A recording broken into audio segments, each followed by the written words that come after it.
All right, I'll call this meeting to order, and we'll start with the Pledge of Allegiance. I pledge allegiance to the flag of the United States of America and to the republic for which it stands, one nation, under God, indivisible, with liberty and justice for all.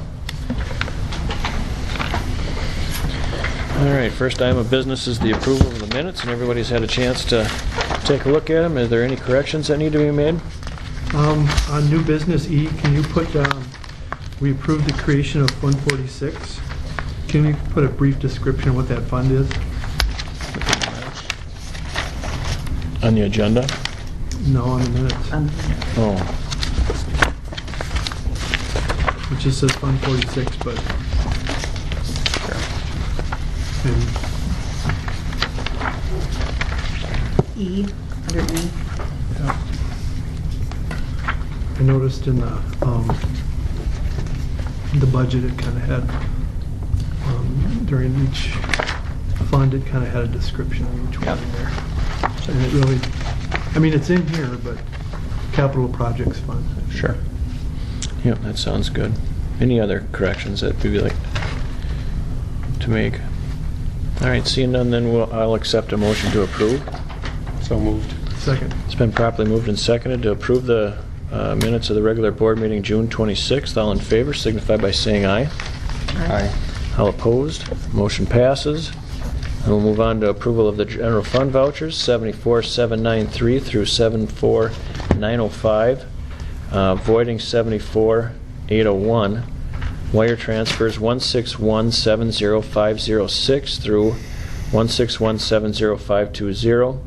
Wire transfers 1718,0001 through 1718,00034, and activity fund vouchers 2863 through 2896. I'll entertain a motion. I'll move to approve. Second. It's been properly moved and seconded to approve the general fund vouchers as read. Can I just make a note that it's only 2 zeros in there instead of 3?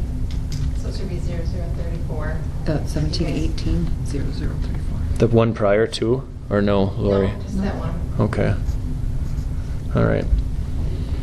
The motion's been made and seconded to approve the general fund vouchers as read with the correction of the 171800034. All those in favor signify by saying aye. Aye. Aye. All opposed? Motion passes. And then we'll move on to our public comments on agenda items. Does anybody have anything they want to share? Okay. Seeing none, then we'll move on to our spotlight on education. Okay, so the spotlight on education for this month is a Trap and Skeet Club. It's a new club. This is the second year that it's been in existence, and the program or the club has grown in numbers, and then also did an outstanding job at the state meet right at the end of the in May, or was it June? June. At the end of this year, took a fifth at the state meet. So I'll let Coach Harshman and Coach Johnson take it from here. Well, I'd like to thank everybody here. If everybody don't know who I am, I'm Mark Harshman. I'm the head coach of the team. Just to let you guys know, we just kind of want to talk about our season a little bit. And I want to let the girls talk for a few minutes. We had 47 students participate this year through the Clear Lake High School, 6 through seniors. And with that, our season is only a 5 competition week season with 2 practice weeks, so it's a very short season. And we had 5 students qualify for letters in this year, which was Will Larson, Cody Katz, Carter Winky, Nick Semp, and Garrett Anderson. And we also had 1 top 100 out of the state in all state honors was Will Larson. And out of that, there's, just to let you guys know the numbers, he was in the top 100 out of 1,447 students. So it's quite an accomplishment on Will's part. So 30 of our kids participated in the state tournament out of the 47 on June 10th at Rome, Wisconsin. The students each shoot 100 birds through that competition, and the 5 top scorers count for the team. I didn't want to correct you. We ended up 9th overall, Okay. out of 52 schools. We were just a few birds shy, just being in the top 3. So that's where we're at for next year. That's our goal as a team, we'll be in the top 3. We also had our girls that showed very well in our novelist division, and we have state champion with Chelsea Paulson, and second place Kara Pickard, and third place with Jazz Christensen. Quite an accomplishment on their own. You know, had a lot of comments that three girls from one school takes that division on their own. So, there's others that we had 2 students that had perfect scores. They had 25 in state, and that was Logan Randall and Wyatt Randall. So the 2 cousins kind of beat him up on there. So, but otherwise we had a lot. There's more to be talked about, but I'd like the kids to talk because this is their time. I appreciate your time, and keep us in mind when you're talking with the kids too, because it's a great opportunity for kids that don't play in athletics. It's a great deal. So I'll let the girls talk a little bit. Go ahead. Which one wants to talk first? Let her stay.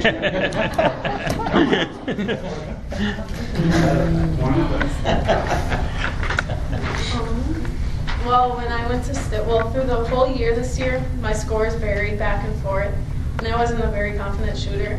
But the coaches helped me a lot and talked to me about being more confident. And I went down. Well, when I went to state, I had a 12-point-something average, and I went down to state and shot a 20-some average and took first. And it was very exciting.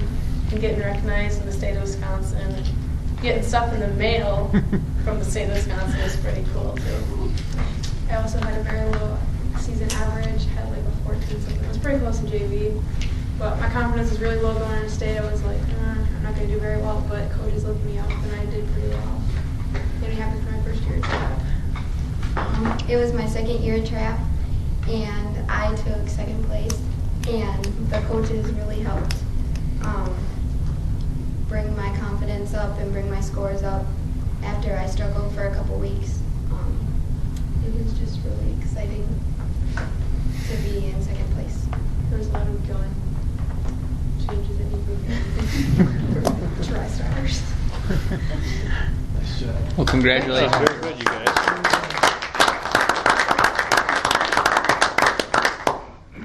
And I'll just add too that it's not only for students that aren't in a sport, but many of the athletes I think were in multiple sports. Correct? That's correct. So yeah, we had kids running track and playing baseball and softball and trying to sneak us in at the same time, seeing how we run and turn the spring.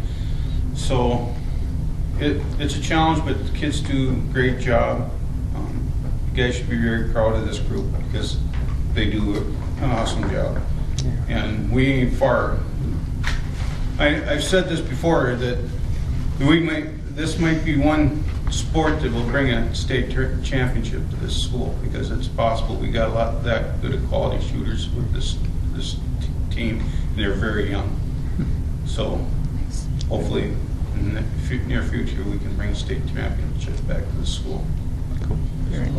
Well, hats off to you guys for putting the energy, and everybody else for putting the energy into it, because that's what it takes. We got 6 coaches. Larry Johnson's one of them, Mark Pickard, myself, my wife Cheryl Harshman, and Lee Gumke and Mike Sweeney.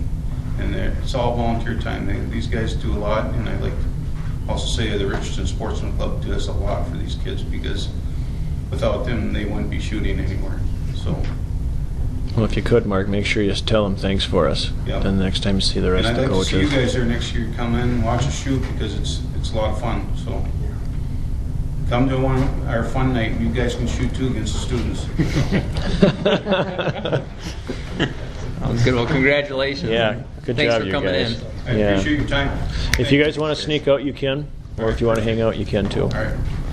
Thanks for your time, guys. You bet. Thank you. All right. Next item of business would be the approval of resolution ratifying correction. That's me. I'm Al Bannick. I'm with the Village of Clear Lake.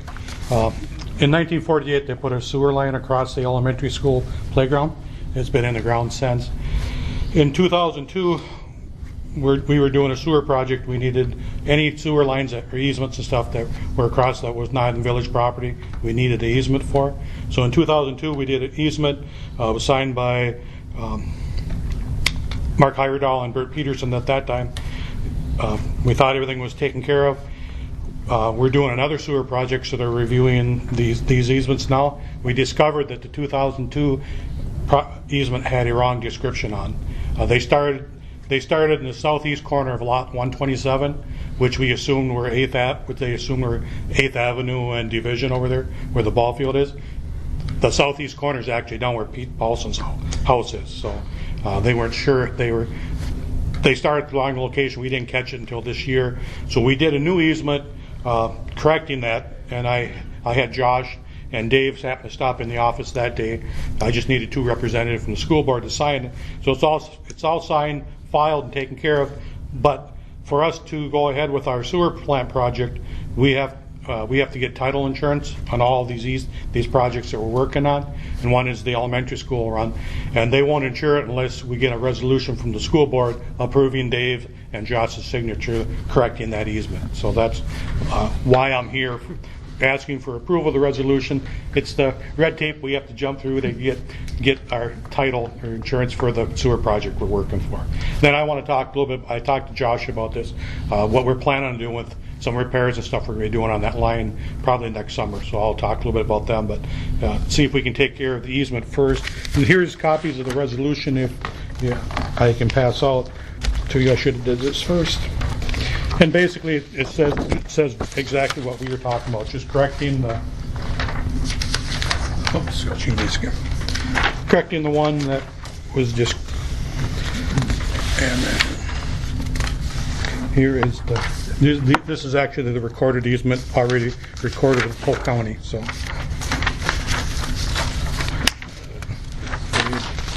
The correct one, Al. Huh? The correct one, I presume. Yeah, that is the corrected one. So, and on the back of that one is a map kind of showing the prog just going across the school ground. While you guys reading it, what we're proposing to do, we got 3 areas in town we're going to reline. We got the lines have been in since 1948. Some are getting we're getting a lot of inflow or infiltration to it. And one is the elementary school playground. Normally you would dig them all up and do like an open trench. We're planning to do what we call pull a liner through them, so we don't have to do any excavation out there.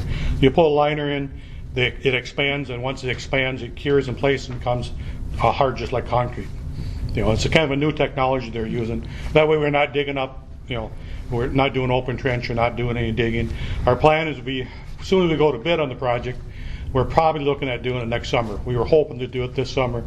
We haven't. We ran into a few snags. We haven't gone for bids yet. So we're probably going to go to bids this fall with the idea of doing it next summer. So again, the idea is not to do any digging. The only digging we may have to do would be any place that there's a lateral, where like from the elementary school that goes into the sewer main. You have to come back about 5 feet, and you have to put a clean out in those because of just the way the technology is. But so there's 2 small spots. I think the bus garage clean out, and then the elementary school clean out. The only 2 that are on that whole stretch there. So that's music to my ears. Huh? Not have to dig up the yard. Yeah, and that done enough of that in the last 5 years. Yeah, and I honestly think part of it might be around the corner, underneath the corner of the one parking lot. So, okay. So that's part of the reason why we're looking at doing the cure in place. That's great. And I know Cumberland just did it in quite a few spots, and a lot of you're seeing it be done a lot in the cities where instead of digging everything up, if you're reconstructing the street like we did in front of Pete's house there, you got it open. That's the time to do that. But we're not planning on digging anything up, so we just want to put a new liner through there, and we should get another 50 years out of it where they're talking. So it'll save us from doing the digging and everything else. But again, the resolution is just correcting the copy of the easement I sent out to you. So. Any questions or anything? Pretty straightforward, I guess. And you wanted resolution number 2017-1? If that worked with you, then I'll need Greg and Pete's signature on one of them here if that works with, if you guys will approve it, and if you can fill in the information there, I can. So So then there would just need a board motion for resolution number 2017-1. So I'll entertain that motion if somebody wants to make it. I'll make a motion that we accept the resolution. Second. It's been properly moved and seconded that we approve the resolution ratifying a correction 2017-1. All those in favor? Aye. Aye. All those opposed? Motion passes. We just need to sign it. If you guys don't mind signing one, and I can fill the rest. Dave, and who made the second? Ned, okay. I'll just fill in if that's okay for you guys, so. Then I will. So. Doesn't any need to sign anything, or? No, I just needed your signature and the school clerk, so. Okay. Well, I thank you for taking care of this, and you'll help us keep our project on the way, so. Thanks, Al. Okay, thanks. Those are good, Al. Thank you. All right, next item of business is the approval of the business education hire. So I put in the notes if you guys wanted further. I'd like to go to closed session on that. Okay. So we'll just table that one. All right. Everybody's okay with tabling that? Yep. Okay, then we'll move on to new business C, review of 2016-17 pupil transportation report. So this is just informational. Nothing. Thanks, Al. Nothing needed from the board, but just a report that I had to submit for to DPI. You can see the number of students that we transport. Kind of a breakdown: 2 to 5 miles, over 5 miles, and then there's a 9 to over 12 miles. So over 2 miles, 2 to 5, 5 to 8, and then 8 to 12, and then a 12 and over. Just a number of kids that we transport for the 2016. 0 to 2 was 185 kids. 2 to 5 was 135. 5 to 8 miles was 111.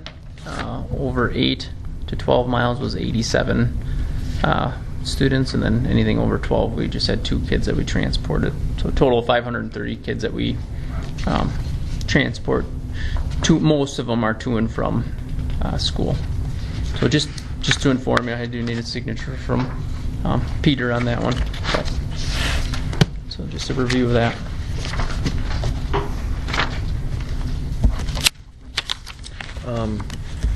Question about the transportation report, Josh. Yeah. Amory was boasting that they overpopulate their buses by like 120% of normal, anticipating that a number of the kids aren't going to ride the bus, then thus reducing the number of buses on the road. Say that again? So when they set their routes, they'll populate their buses at 120%, or some number over an overage number, anticipating that a number of the kids will be driven in or walk in or drive in themselves. My question is, at what percent do we densify or stock our buses? Like This out of our is- 7 routes, how full are the buses? Are they 80%? Are they 90% full? Are they, when we plan the routes? This report, I guess it's 2 separate issues. This report is actuals. This Right. is, you can't, Right. it's actual kids that are sitting on a bus. So you have to have the actual numbers for the year. For the state report. Yeah, for the state report. But as far as like how we set it up, like increase, I'm not sure. We don't go over a percentage, but we sit down. Go ahead, Chris. I got some insights on that, just because being at the elementary office, that position has always been over there. So working more closely with Rosemary and now Billy Joe, Teresa and now Billy Joe.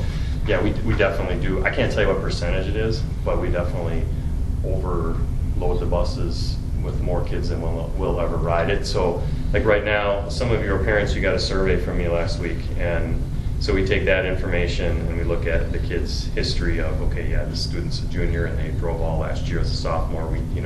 So she does take that. I don't know if she does it by percentage, but it's more by just knowing the students and the families well enough. So yeah, there's definitely more kids on each bus than would ever ride. We went from 8 buses to 7 about 4 years ago, I think, like that. So they're pretty full. Cool. Yeah. Okay, I was just wondering. So we do 7 routes. We do 7. Yeah.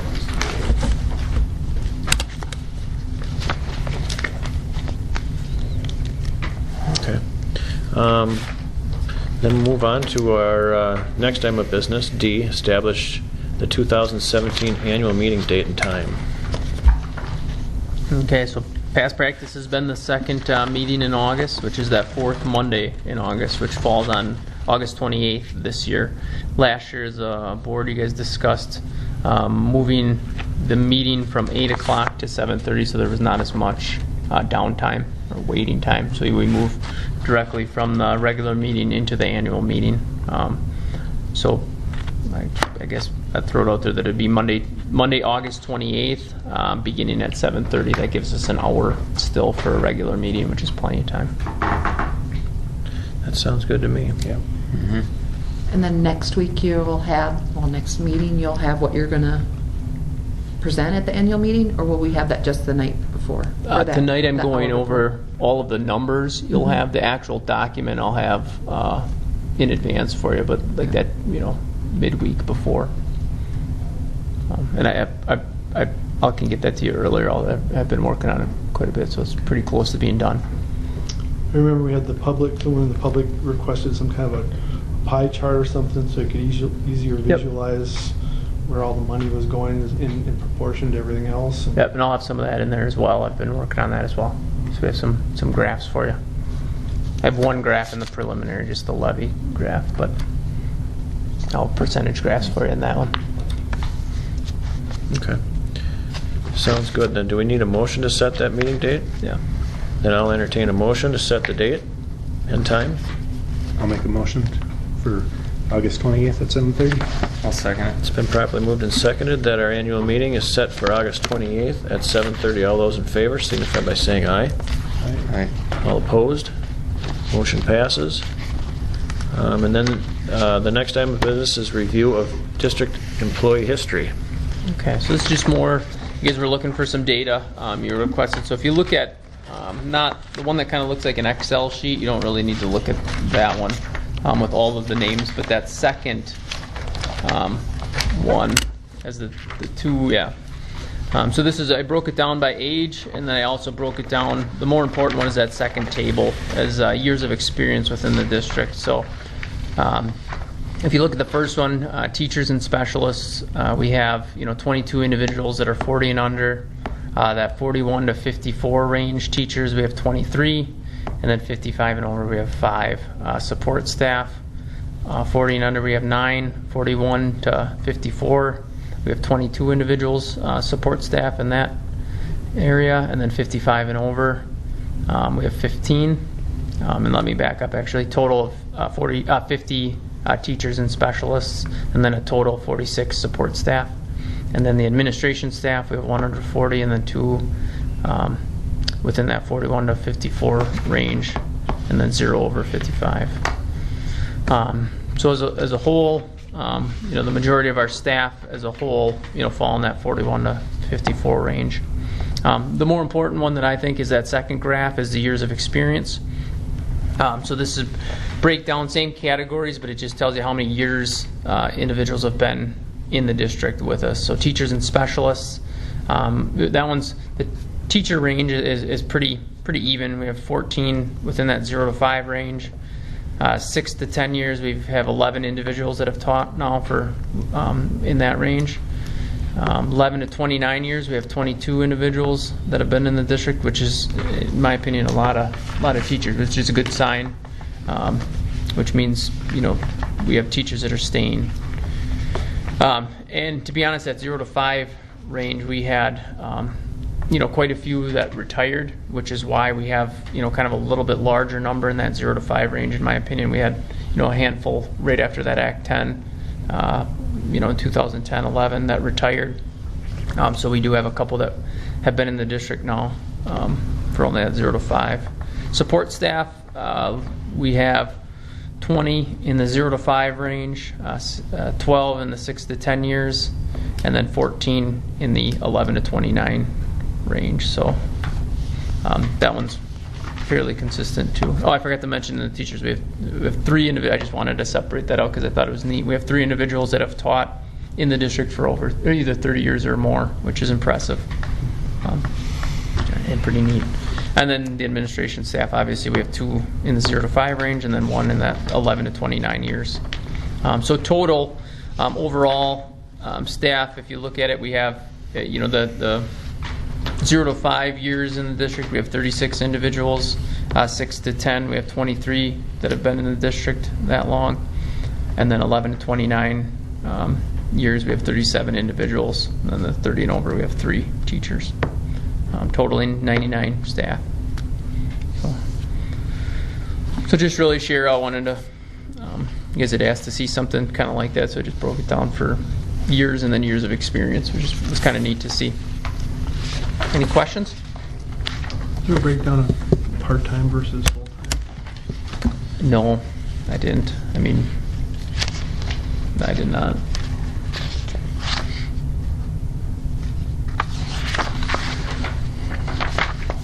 It would only be in the support staff though, right? Or No. Specialists, I suppose, you're contracted. Teachers, we have just 2, I think, right now that are part-time. We have our business ed position, and help me out. Music half in elementary. Oh yeah, music. Yep. In elementary. Which those positions tend to be transient. I know you guys approved the PE one that was. We moved that to a full-time, hopefully to create some consistency in that position.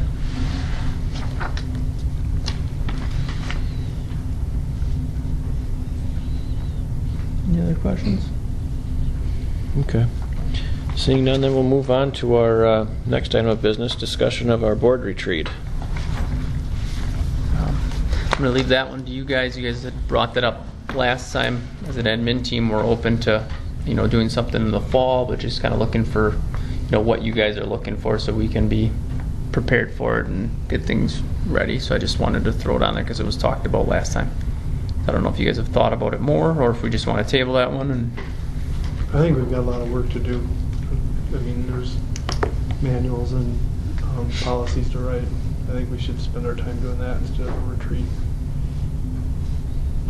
What good is a retreat going to do? Well, I talked to Greg at one point about a retreat, and really talking about a retreat being more like a working time than a junket, obviously. Right. But talking about the idea of having a time where, rather than a specific agenda, it would be more about what is the work that we need to do, what's the plan for action with that, what about, we've talked about some sort of strategic planning, vision kind of things, and just all of us being able to have that rather than, again, a specific agenda that's there, but it's more of a time to talk about what is our plan of work for the next course of time. So that's what I was talking about. Actually doing the work. Right, yeah. That's what I was referring to when I talked to Greg about wanting to do something like this where, we had talked at one point, I think, about maybe even separating out monthly meetings and having one of them be more of an agenda and one of them being more of about working time kind of thing. And so that could be part of the agenda to see, is that something that we want to address? We're on the same page. Yeah. I mean, unless you want to, if you want to sponsor a junket. No. That'd be all right. No, but I don't think we need to have like the WASB coming. No, that's not what I was thinking either. So, and this is just conversation that I mentioned to Greg about having this opportunity for all of us to come together and sort of share kind of the plan of action.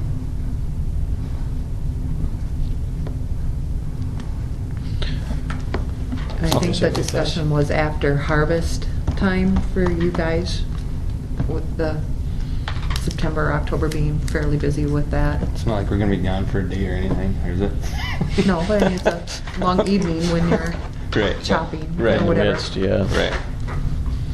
So I like that, splitting it up though, doing agenda items, the first one in the month or whatever, and do work or whatever later on.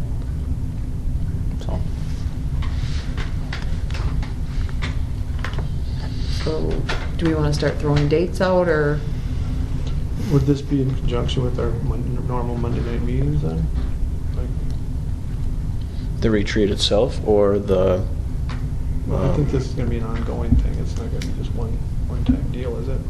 Well, and I guess, again, my vision, this is just me, was having a time where we can sit and plan to make some decisions rather than... And I think that's where we'll discuss, can we Yeah, do the second yeah, meeting a month right. as a planning thing? Right. So I'm kind of looking at this outside of a regular Monday until we get that figured out. And just do it Yep. 6 to 10 or whatever, some night of the week based on when we meet normally. Start it out and then see if we can incorporate it into our Monday nights. Right. Mhm. I'm done with that. Do you guys want to, should we pick a time now or? Why don't we get through the annual meeting and then afterwards we can... If we're waiting till October-ish. Yeah. October 12th is the next WASB thing in Rice Lake. So that's a Thursday night. That'll be in October already for extra training. Same place? Yep. I'll send a link out to everybody. Pete, do you want to do it before then? I just think we need to, if we're going to tackle some of these bigger project kind of things and talk about how we want to do that, I think it would be worth our time to figure out what that's going to look like. So I know real shortly these guys are going to get really crazy as school starts, so that's not real fair. And if, October would be fine. Yeah, I'm done with whatever. I can get out of the fields. Mhm.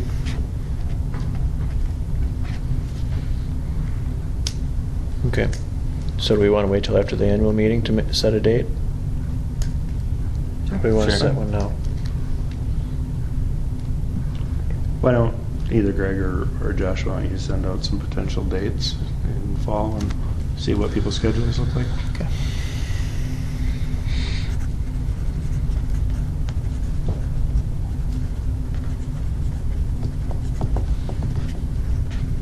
In October.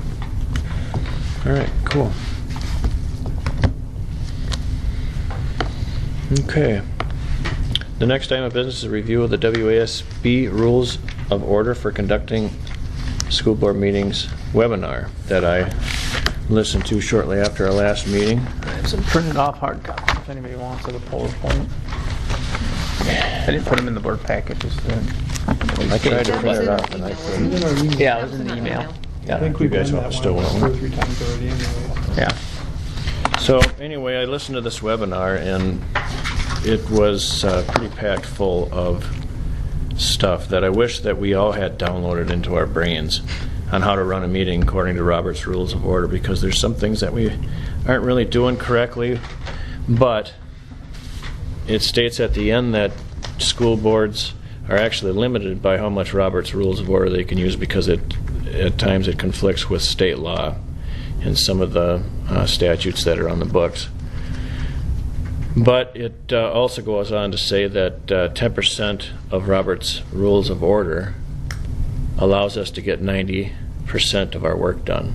So there's a short snippet of a number of motions and a number of things that we should, as school board members, know. And it's in that packet, and I've got them listed here too. But the webinar itself was so full of information that after I got through it and I got done taking my notes, you actually have to kind of memorize all the different avenues that are there as we conduct a meeting, because there are ways to change things, there's ways to block things, there's ways, but it's all designed to give everybody a fair and equal voice as we're discussing things. So it started out as talking about negating arguments and accepting that majority rules. So allowing the Robert's Rules of Order allows for meek voices to be heard. And then it went through a number of motions on how it accomplishes that. Motions owned by majority. Motions owned by majority after stated. So the motion's made, it's owned by the board. There's amendments, motions to reconsider, motions to rescind, motions to amend prior actions, motions to limit and extend debate, motions to close debate, motions to postpone to certain times and indefinite times, motions to refer to committees. The list of things that all school board members should be aware of are points of information, parliamentary inquiries, point of order, appeal from a decision of the presiding officer, a motion to suspend the rules, a motion to adjourn, and a motion of consent agendas.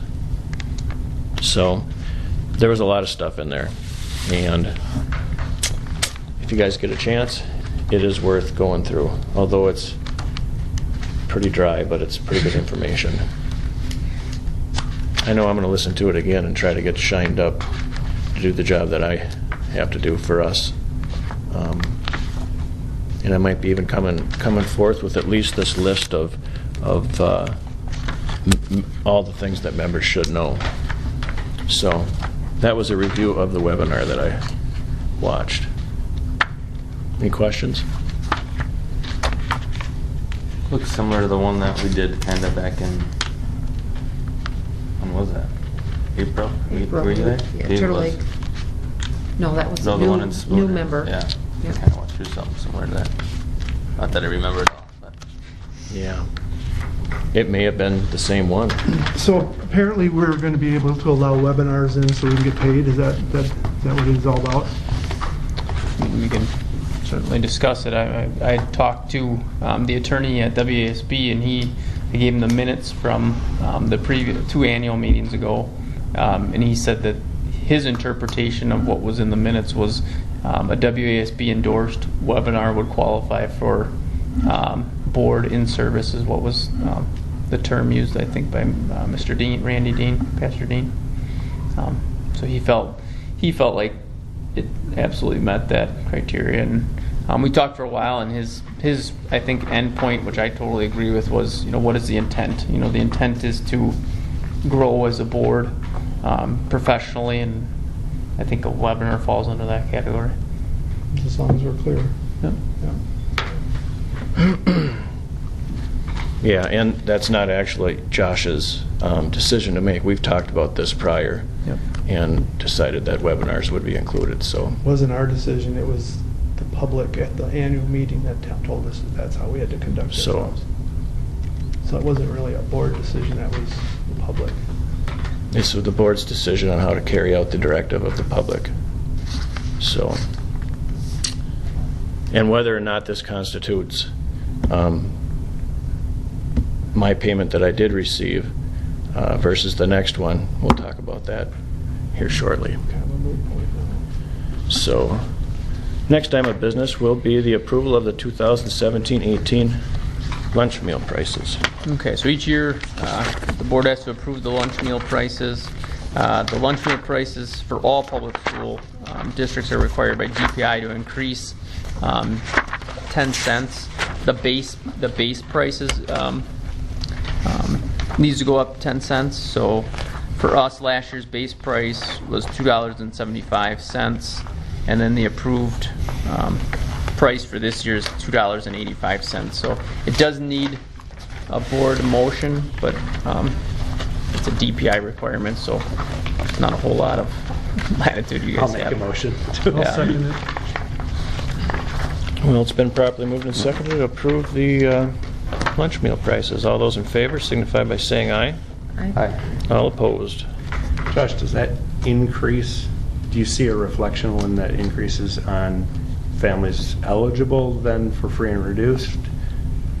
Not in the last. I mean, it's obviously I've only been in this position or in this building for this district for the last 2 years, but we have not. So right now the elementary lunch price is $2.75. The high school and junior high is $2.95, and then the reduced rate is at 40 cents. But we didn't see an incline or decline either way last year. So Has the the household income in Wisconsin, has the line stayed the same on when families are eligible over the last couple of years? I think it goes up a little bit every year. Okay, all right, so it probably is Probably not a some, significant amount. okay, so it's probably somewhat reflected with this increase? The chart's Okay. adjusted every year. Okay. All right. What is our percentage right now? Just curiosity, sorry. 40. 38. I was gonna say like Yeah. 38, yeah, I think, Okay. yeah. Last year, I think we were just a hair over 40. Right? We were hanging around 40. Yeah. The year before, we were over 40, but last year, we were hanging around 40. Okay. Prior years? Can you remember where we were prior years? I don't know, we paid attention to it for quite a while because we Because of the were summer school. trying to get to 40 for school-wide Title I. Yep. So I know, it was about 3 or 4 years ago, we finally hit 40, and that allowed us to switch to the school-wide plan. And it depends And by then school. five years By ago, we hit the school. 40 also in one of the areas, Right. so we could have school lunch. Or For we had summer like school. 50 for that summer school. Summer school. Was it 50? 50 in just one of your schools. Yeah. And then for title, you had to hit 40 in the elementary school. So, but I know we've been hanging around there, Yeah. for a few years. All right. Motion for the new lunch meal prices passes. Next item is the review of the 2017 summer school. Give that one to Mr. Peterson. All right, just like we usually do, Mr. Ernst had asked me to just give a quick rundown on summer school. Again, a very successful summer school. I think it seems like it's gotten even smoother and smoother every year. With us, we had some transition with the construction being over here for a year, then moving back to the new facility for a year. Having Mrs. Weiss take over, assisting with summer school from Mrs. Rosemary Olson, who had done it for many years. So just that transition there. Now this is Patty's third year in the new building, so it's just was kind of running like a well-oiled machine a little bit more than usual. So had a very successful summer, but we do both remedial opportunities for kids. We send home a notice to parents if a teacher has recommended that they might benefit from some reading or math extra help for the 3 weeks in the summer. It's still the parent's option whether they want to sign them up or not. No one's forced to do that. We recommend if they do a remedial that they probably just do one class period of remedial and then 2 periods of enrichment or fun kind of learning. So that's what the kids who do remedial, that's what they typically do. I don't have the percentage of how many were referred versus how many actually attended. Patty Weiss just sent me that data today, and I haven't had a chance to figure out percentages or whatever. But just eyeballing it, it definitely looks like a good 2/3 at least. So people take us up on the offer. But again, a lot of fun enrichment classes. It's truly learning by doing, and a lot of learning going on, but a lot of fun going on. Just if you follow our Facebook page at all during the summer, we try to throw things on there all the time about the cool things that kids are doing. We tried one new thing this year with kindergarten.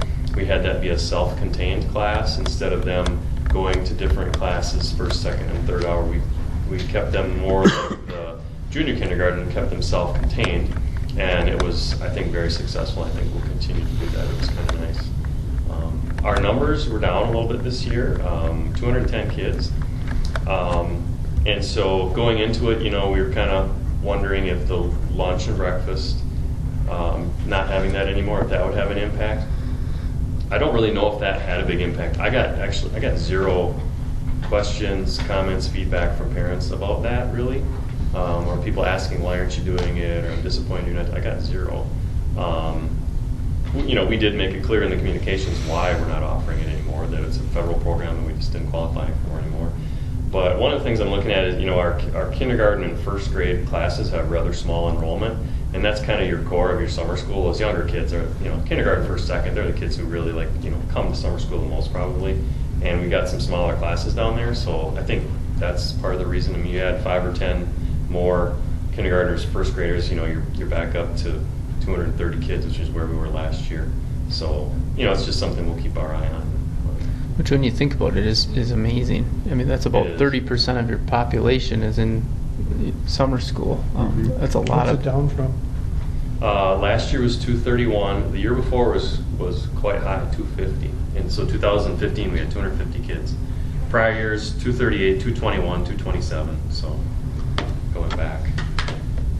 So, definitely drop down. We'll, see if it's a trend or whatever. But again, it was a really well-run, really good summer school this year.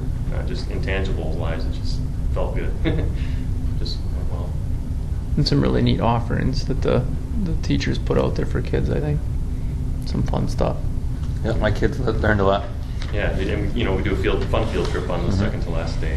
Went to Action City for that, and kids had a great time. We kind of were thinking that's our third year going there, that maybe we'd look for something new next year, something different. And honestly, just reflecting on it with the staff afterwards and just listening to the kids, I think we're leaning towards going there again next year because the kids had so much fun. And they added a trampoline park to it now, and it's just such a nice place. It's just enclosed and safe, and everyone's in there, and there's so much to do for so many different Is that Eau Claire? That's Eau Claire, yeah. It's better than the outdoor water park. Because like 2-3 years in a row we had awful weather and kids stood in the showers to stay warm. Yeah, you're just running that gamble if you don't have good weather. Yeah, that takes the whole weather factor out of it. Yeah. Well, good. Thanks, Chris. So the next item of business then would be the approval of our 2017-18 elementary student handbook. Okay, so that's Mr. Peterson's as well. I printed off some hard copies for you. It was in your notes, but then the document that Mr. Peterson made with just the changes for the highlighted ones that you guys wanted. Very few changes. I just made a summary page here with changes. Yeah.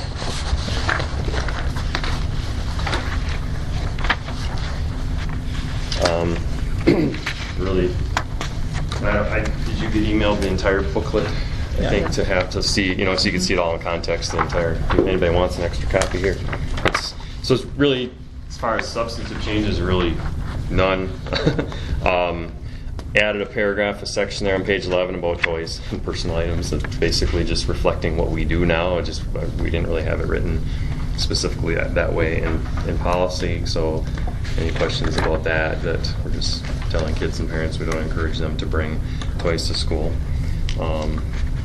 We don't absolutely bar them because there are many cases where a student on the bus, if they're able to play quietly with a small little item and it helps them stay quiet and busy on the bus and out of trouble, it's great, But then the staff has leeway to say when, hey, it's becoming a distraction or it's becoming a conflict between kids or whatever, just common sense, and put it away, and if that's not working, then keep it at home. If that's not working, then we'll hang on to it for you until your mom and dad can pick it up. And as far as the school district food service policy, so the parts that are highlighted is new language that I added just to reflect the new board policy. So we always had language in there that pretty much said the same thing. So the unhighlighted is what was in there before, and then I just added the highlighted stuff to show.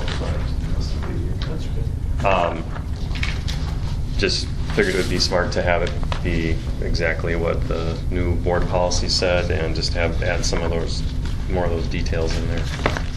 So not really changing anything in what we do in practice.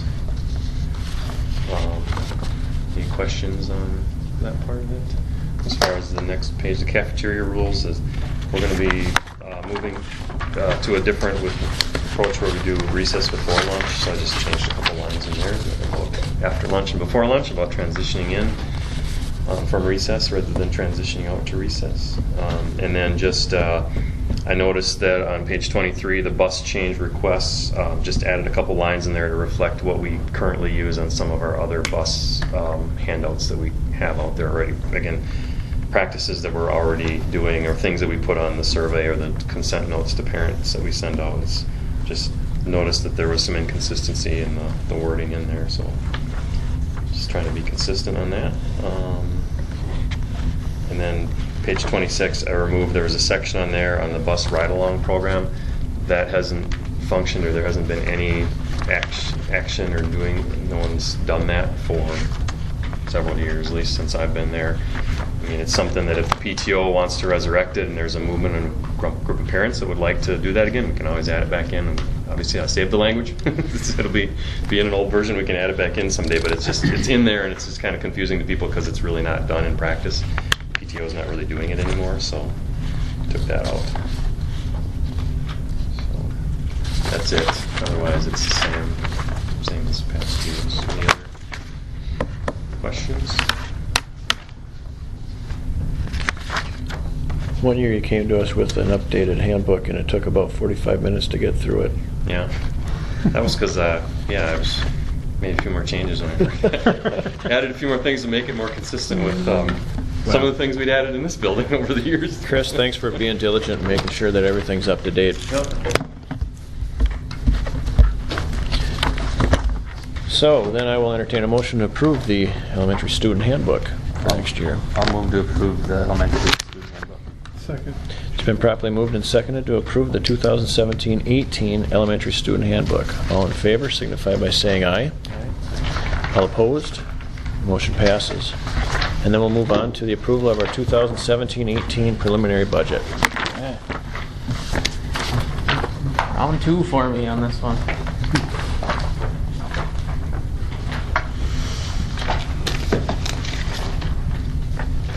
Round 2, Josh? Yeah. Second time doing it.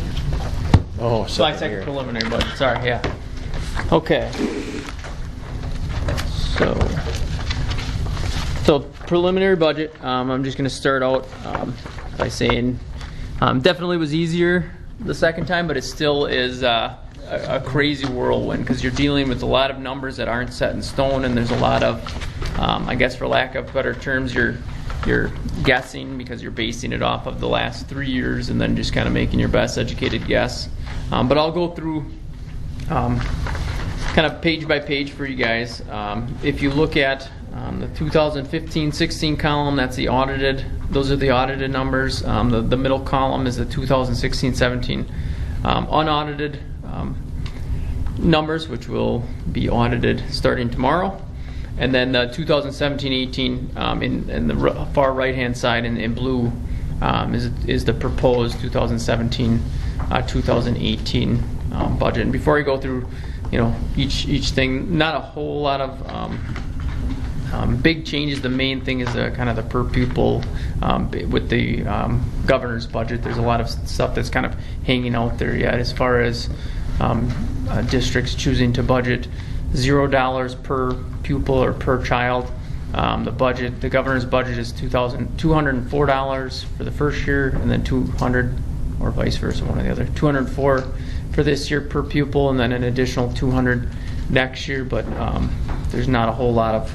I'm not putting a whole lot of stock in that right now, so we just have to wait and see. So this whole budget is based off of with that per pupil, based off of $0 increase. So if you look at starting kind of the first section is the Fund 10, which is also called our general fund. That's the main fund, fund that things are paid out of. It is a revenue. So you can go through a lot of these. Again, our guesses, the property tax. The property tax increase for next year, this is based off of a 1% property value increase. Just kind of a guess as well. Those numbers come out in October. So we'll have a better grasp on that. When those Am I reading this? There's $200,000 less in property tax revenues this year than the year before. Yeah. Yep.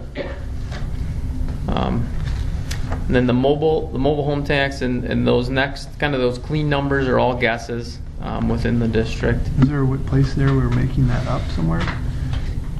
Yeah, I'll show. Yep, there'll be. So in the total, the local, I guess you call it the local source 200s, it's a total of $1,011,666 worth of revenue. Josh, can I ask a Yep. question? Why? Why? Why are the property taxes lower than prior years? I'm not 100% certain on that. What I think, I don't want to misspeak. Overall, right now we won't have to. The mill rate is down $9.86. So property tax, what we're levying is a little bit more, but the property, the mill rate is going to be lower than the last couple of years. On the last page, I'll show you that too. Okay.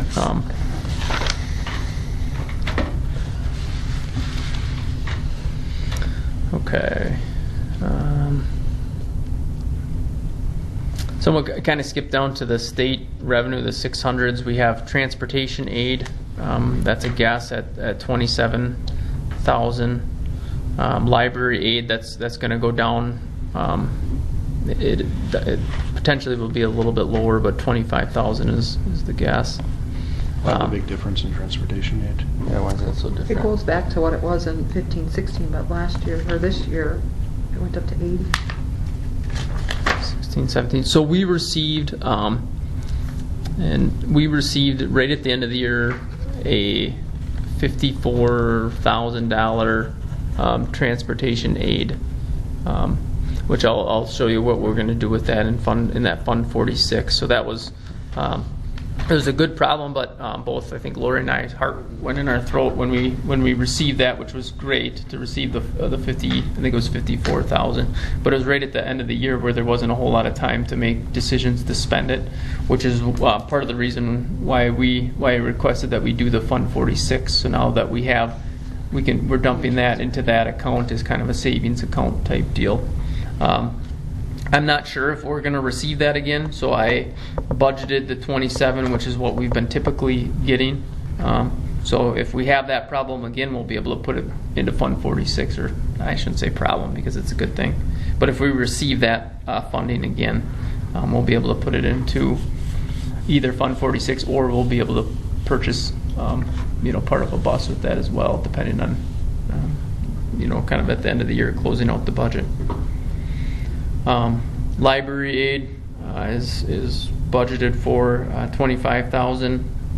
The per pupil adjustment is that categorical aid I was talking about. That's the 155,000. That potentially could increase 60,000 if the governor's budget goes up. It goes to base up to $100, or it could even go up to 120, 30,000 range if it's the $204 per pupil. So that's really that number could fluctuate, but that 155 is based off of $0 coming in. So really anything that we get will be a positive, and we'll be able to make decisions next year throughout the year if that money does come in. Just the equalization aid there. Yep. Looks like it's up almost 200,000. Yep. So the equalization aid is the general state aid. That's based off of off of our enrollment, but it's based off of I think 3 years, like a 3-year average. Okay. So it's up a little bit because our enrollment had gone up. So that makes up a big difference on that property tax right there. What's that? That makes up a big chunk of that property. Yep. Sparsity aid is pretty much the same. I have been told that might be going down. I've also been told that might be going up. So we'll see. But right now it's based off of the same. When do you know these numbers? Depends. A year from now. Yeah.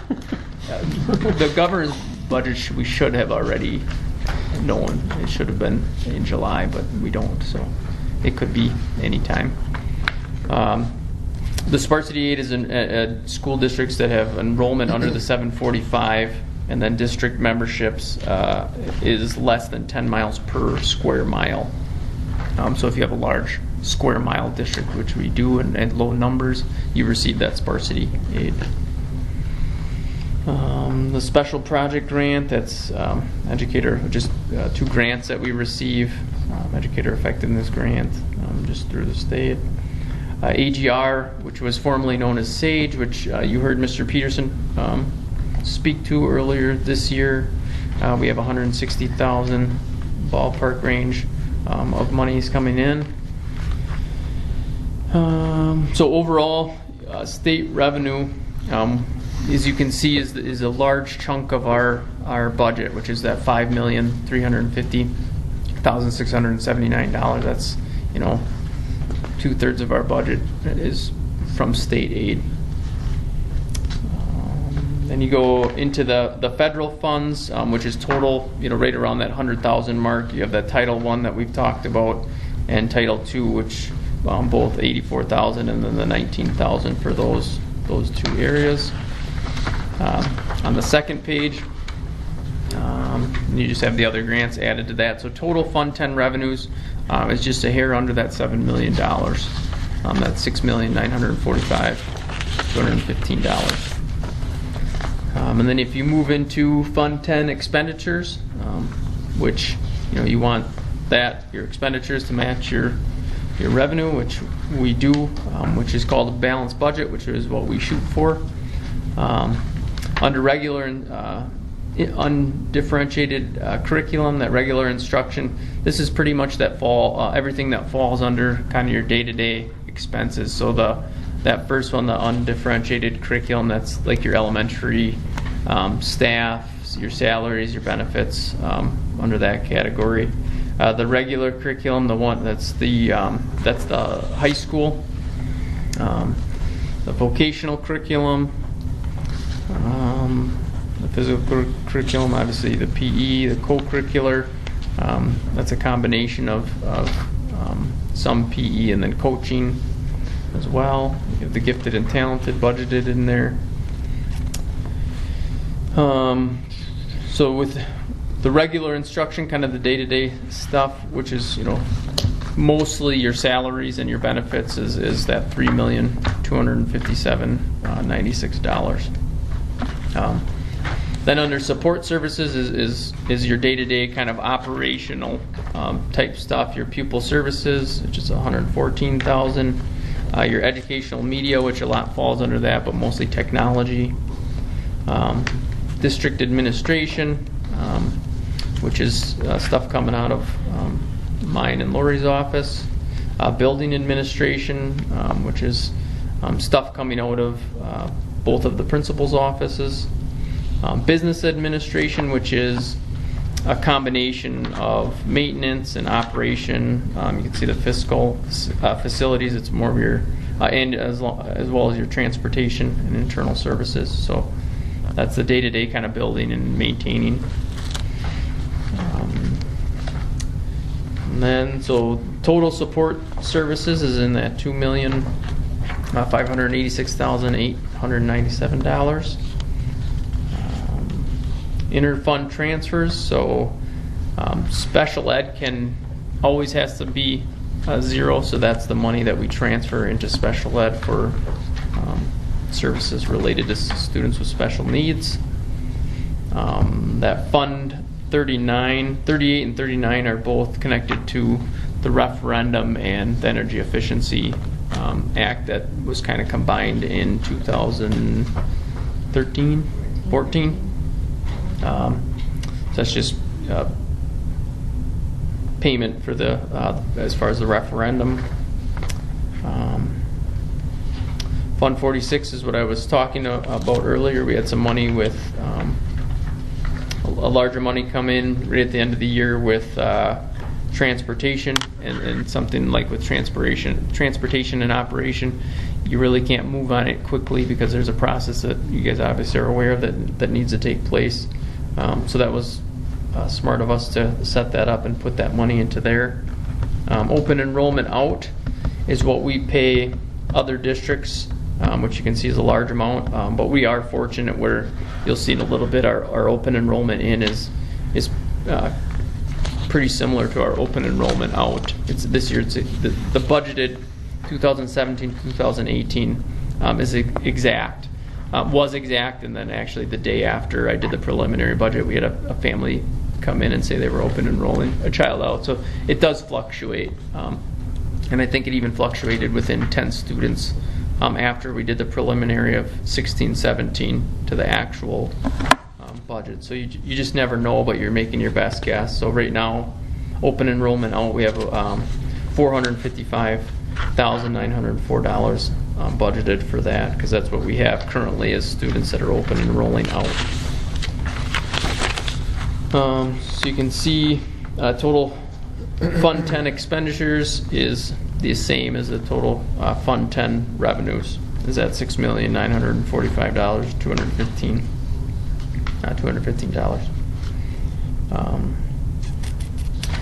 Then you go into Fund 27, which is, so Fund 10 was the general operating budget, which is the main budget.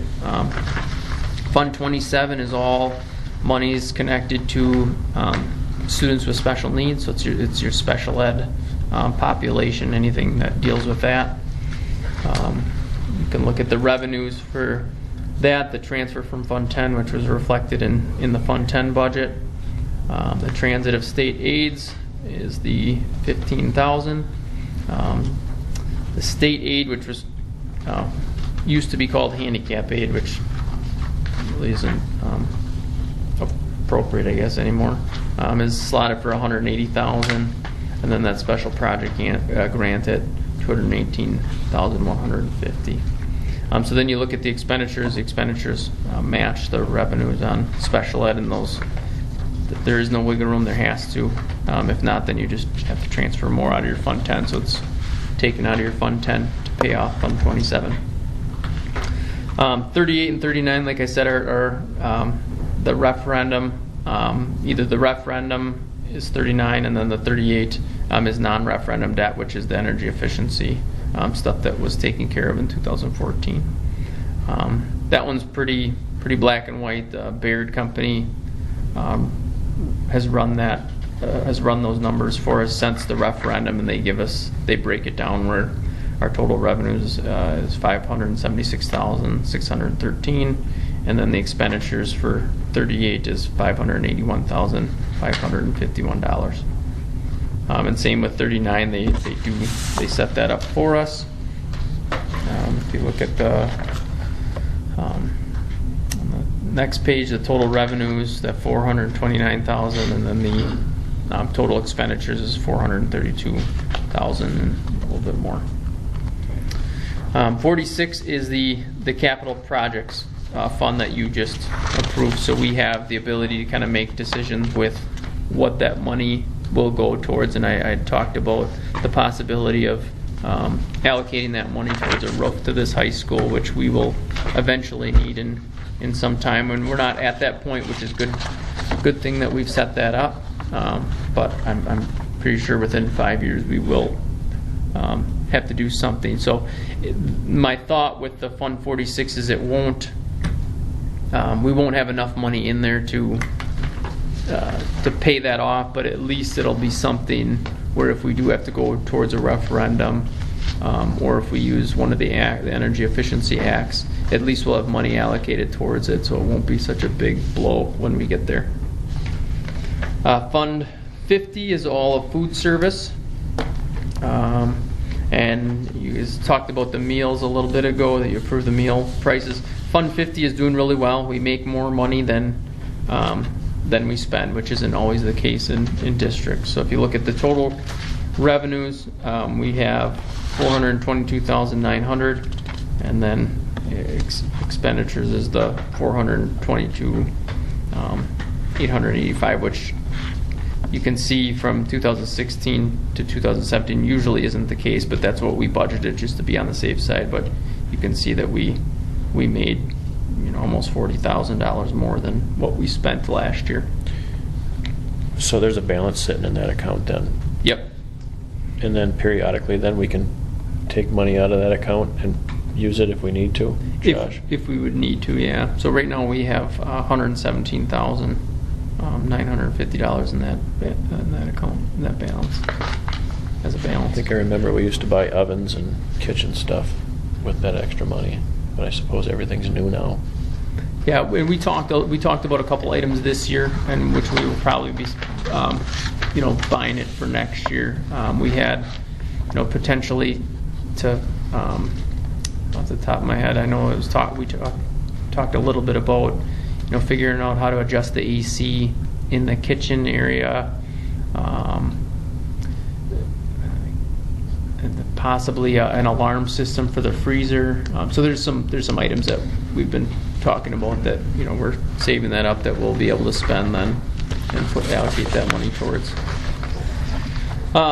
Fund 72, and I might have to ask Lori to hop in on this one. This was kind of during my transition or right before my transition. This Fund 72 is specifically for scholarship.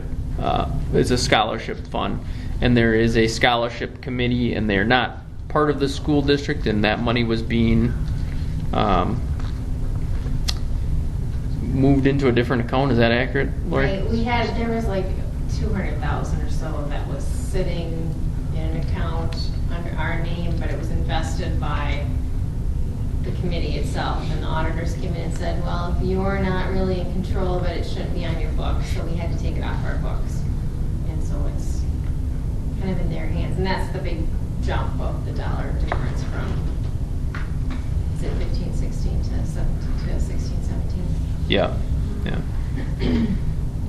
So it's a scholarship fund. And then lastly is the Fund 80, the Community Service Fund, which we have total revenues for that is $80,000, and then the total Fund 80 expenditures was just a hair under 80. And then the last page I just threw in there a graph for you guys to look at the tax levies and mill rate. So again, this is based off of this budget, which still has some variables. Right now, it's estimated tax levy of $30,000 that I would propose that we levy for, which puts us at $9.81 as far as a mill rate. So that's a decrease in 84 cents from last year. And then that second table has kind of a breakdown of the last couple of years from all the way back to dating back to 2006, 2007. So you can see kind of the history of that.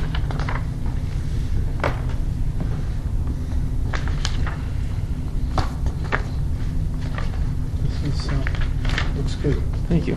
Yeah, so after your budget's made, then you come up with what you need, and that's what establishes the mill rate. Right, Josh? Yep.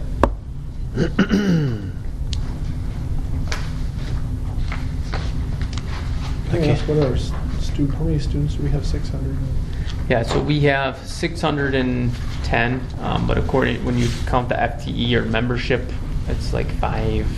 Because like the pre-Kers are they're worth a 0.6. Oh. So my little pre-K buggers are 0.6. So we're at like 5 in the high 500s, but actual bodies we're at I think 610, 615 range.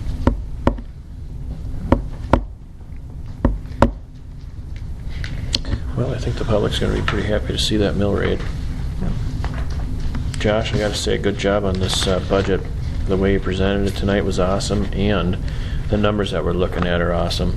Thank you. I do think I want to say a huge thank you to Lori. She helped me quite a bit, and I think that she can speak to. I didn't look like I was having a grand mal seizure this year, I think, when I was looking at things. So I feel like I'm getting it a little bit this year, more than last year. But thank you, and a huge thank you to Ms. Karnick for all her help with this, because it is a beast. So these numbers, as far as the annual meeting, there's nothing that will change in these numbers, and I'll let you know, obviously, do for the annual meeting, but there's no new numbers coming in prior to August 28th. So this will be the budget. I'll have a little bit more of a breakdown as far as percentage. I mean, obviously you can kind of do the math in your head when you look at the 5.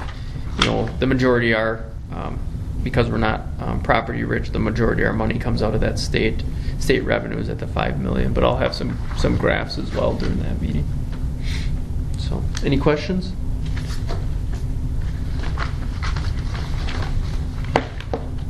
I have one. Yeah. If we could go back to the Fund 38. That was the non-referendum Yep. debt fund. Can you guys refresh my memory on how that thing worked? So we're unique. Legally, you can't do what this district did anymore. Maybe I shouldn't use the term legally, but But they changed. They changed. Yep. So you can't have a referendum. I believe you can't have a referendum and an Energy Efficiency Act in the same. You can't combine those two. So our district, the Clear Lake District, those two items were combined in 2014, and now it's kind of one or the other. So not only did we do a referendum, but then there were also projects within it that fell under Act 28, I think, or Act 30, the Energy Efficiency Act. Any projects that that would save you money due to energy. So like if you put a solar powered roof or whatever, or if you Insulate or higher insulate, or efficient we put furnaces a or- lot of new light bulbs that were even still being put in when I came in. So 38 is all energy efficiency items that were related to that. 39 is related to the actual referendum, but when it happened, it was all Put all together. one. So 38 was borrowed, right? Both of it is. Both of them were. Oh, okay. They're both bonds. The main difference, as I understood at the time, is the referendum, you have to get the vote from the public. The 38, the board could make that decision on its own to borrow that money. And then so like Fund 39, they're both borrowed. Fund 39 was the actual referendum, and that comes in on our tax roll then each year. Both do. Both of them And do. I think my understanding, what I've been told, is the reason that you can't kind of combine the two is the 38, like what Chris was talking about. The 38 isn't a voted upon item. It's just the board makes that motion to do. You have to. There's some legalities to it where you have to have the public can oppose it. And I shouldn't even speak because I don't know all the details, but I do know that the public can kind of vote against it before it's board approved. You have to publicize it, but I'm definitely not an expert on 38. So how long are those for? Or do you know? 20. years? 25 years? I don't know that off the top of my head. Not next year, whatever. It'll be here a long time. I'll be retired before they're done. And then remember, the 38 is paid for through the savings of the energy efficiency. So you borrow the money, but then the savings, it's a guaranteed contract that the performance contractor does, where the money that we're saving each year on the energy efficiency goes directly to paying for that. So it's all paid for over the 20 years through the energy that's saved, through the savings in energy And that's audited, correct, Chris? every year. How did the first audit go? And it's guaranteed. I don't know. And it's guaranteed. I mean, the company guarantees it that if you don't save that much money, they're on the hook for it. That's how it works.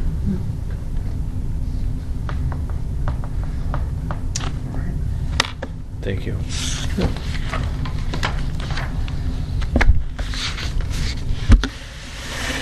Okay. Any questions on the budget? We'll move on to our superintendent notes. We need approval. Oh, yeah. I'll entertain a motion to approve the preliminary budget. So moved. Second. Been properly moved and seconded to approve the 2017-18 preliminary budget. All those in favor signify by saying aye. All opposed? Motion passes. Thanks, Pete. And then we'll move on to our superintendent notes. Okay. Not a lot on my end with summer. It's been quiet, but then very busy with the preliminary budget. Working on that. Like I said, a huge thank you to Ms. Karnick. And then audit starts tomorrow, so we have that stuff as well that both Ms. Norby and Ms. Karnick have been preparing for the audit as well, which takes a lot of work. But I'm supposed to start today, but one of the individuals was sick, so we're starting it tomorrow.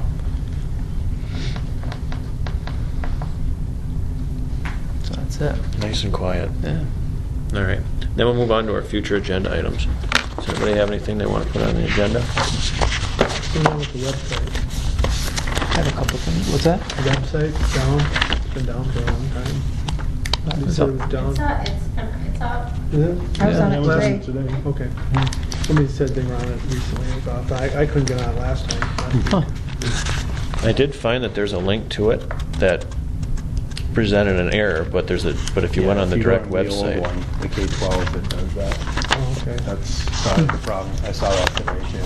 Oh, okay. So, yeah, if you're bookmarking the old one. That's Press it, probably. well, Yep. it's- it's shut Yep. off. Couple items Yeah, for it's just that they're future. like warriors. Yep. You have to. All right, I gotta read the bookmark it then. All right. Future agenda items, I have the elementary and high school teacher handbooks to be approved. That one's a for sure. And then also Doug and Virginia Cahow. Is that how you pronounce it? Cahow. Okay. Are coming in to share some stuff with the Veterans Memorial. Some pretty exciting stuff that's going to be happening with that. And they asked me not to share too much on that, so I'll respect their wishes, and they'll come in and share what's happening on that. But it will include the school district going and watching kind of what's going to be happening. So they'd like to come in and share. Anything else? Okay. Well, then we thank you for coming, John, Lori. And we'll move on to our closed session in accordance to WSS 19.85, paragraph 1C, considering employment, compensation, or performance data of any public employee over which the governmental body has jurisdiction or exercises responsibility. Employment, compensation, and performance of an employee, times 2. Now I will poll the board. Nettie? Yes. Skip? Yep. Myself, yes. Peter? Yes. Yep. David? We are in closed session. All right, we are in open session. I will entertain a motion to approve our business education hire. I'll move to approve. Second. It's been properly moved and second to approve our business education hire. Mrs. Leanne Peterson. All those in favor signify by saying aye. Aye. All opposed. Motion passes. And now I'll entertain a motion to adjourn. I'll move to adjourn. Second. Been properly moved and seconded that we adjourn. All in favor signify by saying aye. Aye. All opposed. Motion passes. We are adjourned.